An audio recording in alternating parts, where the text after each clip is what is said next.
Hey, what's going on? So today I'm going to show you 3 different ways to connect two wires together. Yeah, so the first one we're going to do is with the soldering iron. Probably the best way to do it. You just need some solder wire. This stuff has lead in it and it's a lot easier to work with. But you just have to wash your hands and stuff after you use it. Wire, soldering iron, and you also want a damp cloth or sponge. Yeah, sponge definitely works a bit better, but you just want to use this to clean your soldering iron. Just make sure it's a bit damp. Give it a nice clean, and then make sure it's nice and hot too. Strip this wire back about an inch or so. It's on the screen.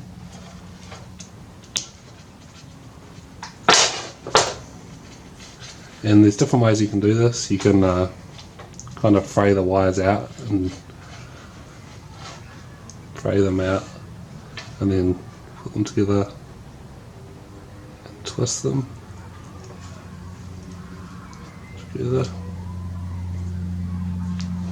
Also, you want to make sure you've got some safety glasses or something on, just in case the solder spray, kind of splatters up, spits up in your eye. Well, also, I've made a mistake. What you want to do is you want to get some heat shrink, put that over the wire, and then slide it back.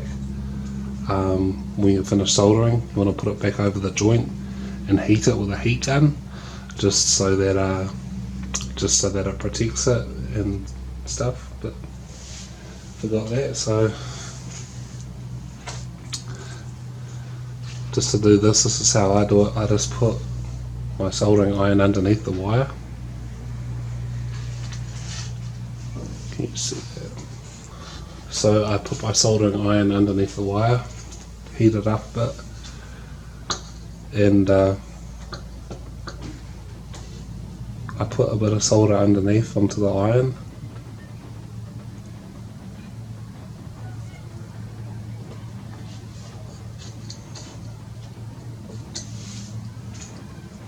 And then I feed it in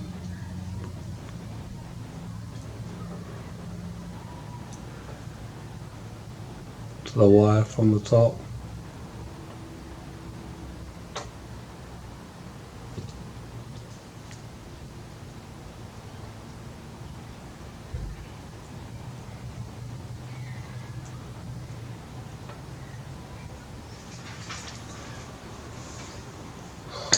Should pull right through. I'm gonna add a bit more solder to that. The solder should go right through to the other side. That's the point of putting it at the bottom, so it pulls the solder through the wire. You just want to make sure you've got your heat shrink to the side of the wire, and then you put it over top and you heat it with like a heat gun or even a lighter, and it shrinks down and protects the connection.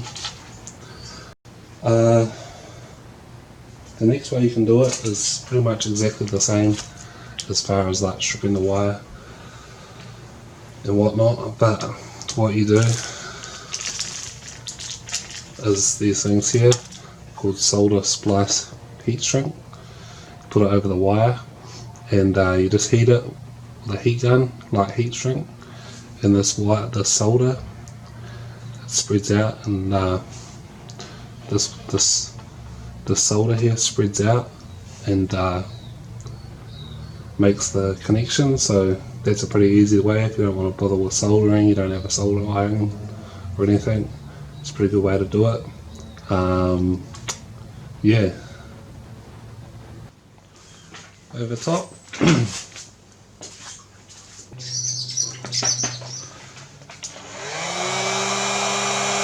What I do, heat it lightly with a heat shrink.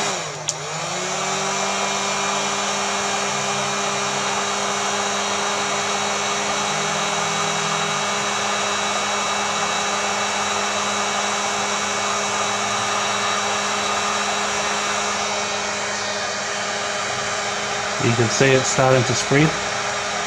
through the joint. As you can see,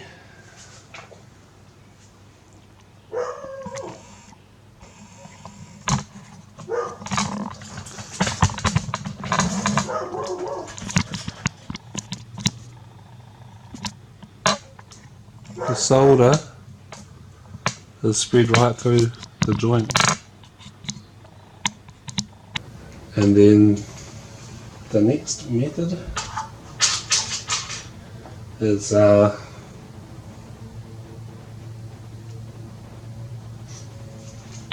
crumping.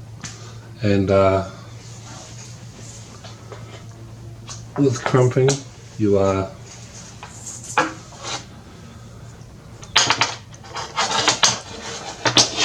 need a crimping tool.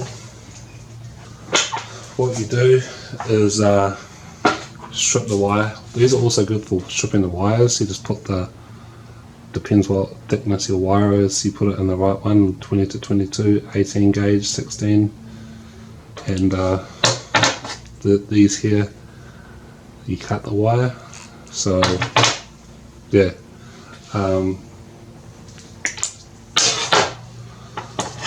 got our wire, so 20 to 22 gauge.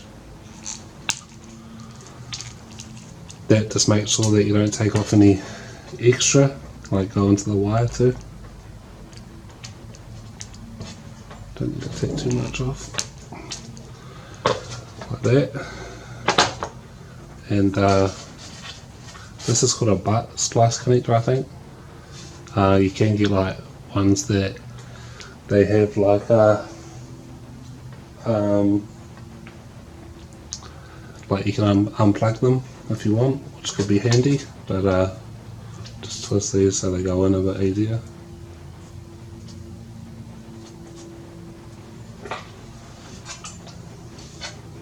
Shut it in, and then where's the other end here? The other end in.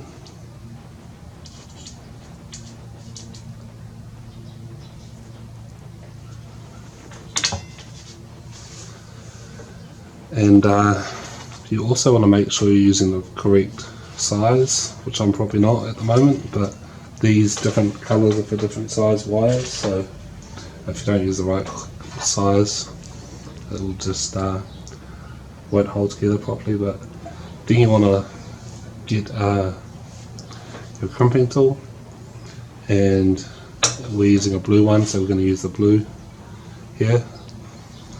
And I know one way is for crimping the actual connections. I can't remember what side, but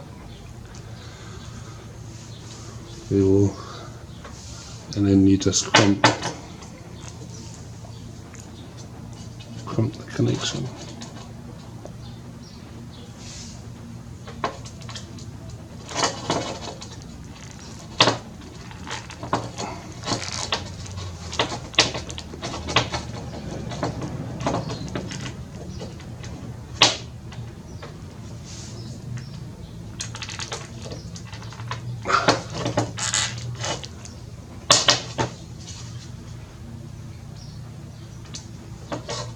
And the outer part, I can't remember, I think you turn it up for the outer part.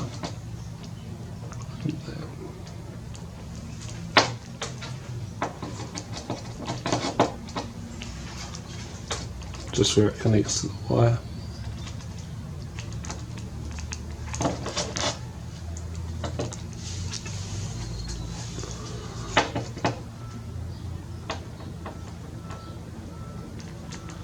You also want to make sure that you've done like a good crimp, and before you use it for anything, because make sure it don't pull out too easily.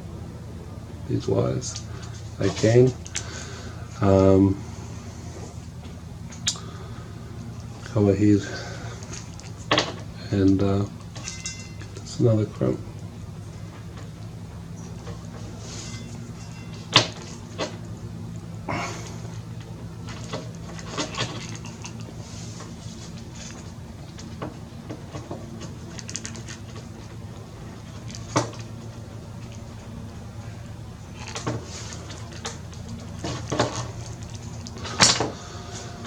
So yeah, that's pretty much it.